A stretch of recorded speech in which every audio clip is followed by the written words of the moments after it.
Boxing update po tayo mga idol. Cuadro Alas Casimero ang plano ng promoter sa kanya. Paldo-paldo naman mga idol. Pag-usapan natin yan. Crawford at Canelo Alvarez ay parehong nag-iinit mga idol. Mukhang malupit ang bakbakan.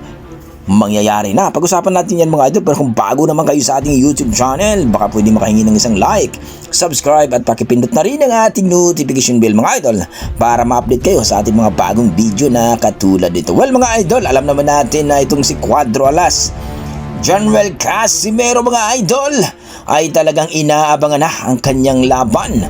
Maaari daw sa buwan ng Oktobre, Nobyembre at Disyembre mga idol. Diyan daw ang mga buwan na mapapalaban si Casimero. Well mga idol, inaabangan na lang daw ang